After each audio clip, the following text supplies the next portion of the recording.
صاف صاف حضور اکرم صلی اللہ علیہ وسلم نے بتا دیا.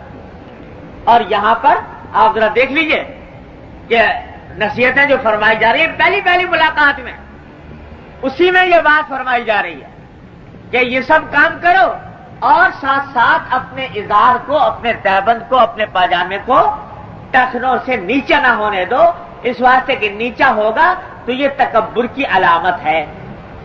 یہ نہیں کہ تکبر ہو تو نیچا نہ کرو اور تکبر ہو نہ ہو تو کر لو، یہ نہیں فرمایا، بلکہ فرمایا کہ نیچا نہ کرو اس واسطے کہ یہ تکبر ہے. بعض لوگ کہہ رہے ہیں ہم تو تکبر کی وجہ سے نہیں کرتے، ہم تو یہ جو منع ہے یہ تکبر کی وجہ سے منع ہے، ہم تو تکبر کی وجہ سے نہیں کرتے.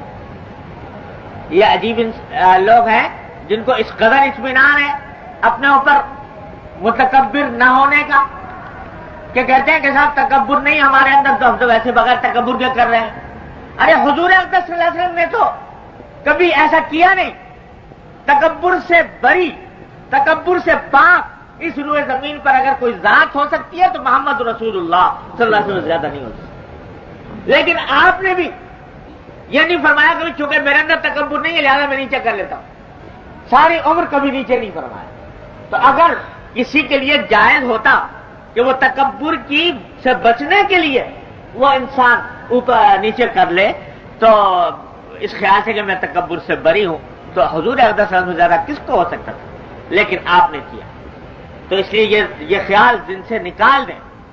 بلکہ یہ نصیحت فرما رہے ہیں حضور کہ اگر بچو اس سے، اس لیے کہ تکبر کا حصہ وَإِنَّ اللَّهَ لَا يُحِبُّ الْمَخْيَلَةَ، اور اللہ تعالیٰ تکبر کو پسند نہیں. یہ مخیلہ تکبر سے زیادہ اس کا صحیح ترجمہ ہے خود پسندی، اپنے کو اچھا سمجھنا،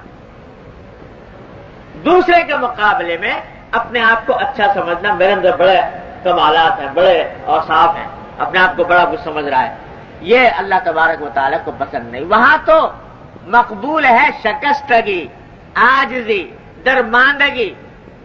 اللہ کے سامنے جتنا بھی شکستہ ہوگے، تواضع کرو گے، درماندہ ہوگے، اتنا ہی اللہ تبارک و تعالیٰ کے یہاں مقبول ہو.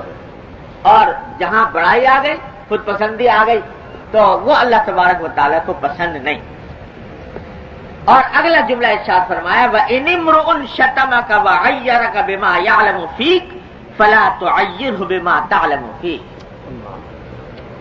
فَإِنَّمَا وَبَالُ ذَلِكَ عَلَيْهِ.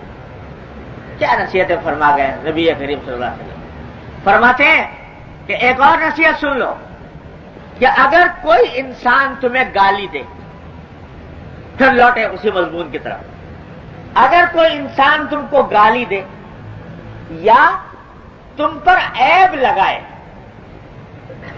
عیب آر دلائے تم کو کسی ایسے عیب کی وجہ سے جو واقعی تمہارے اندر ہے،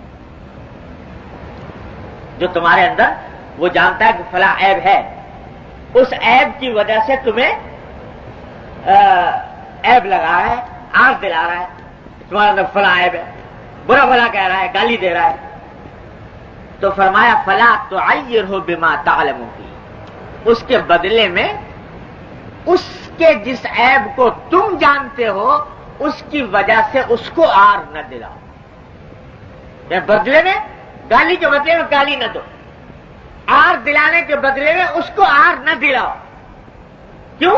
فإنما وبال ذلك علیہ، کیونکہ تمہیں جو گالی دی یا تمہیں جو آر دلائی اس کا وبال اس کے اوپر ہے، اس کا مواخذہ اس سے ہوگا.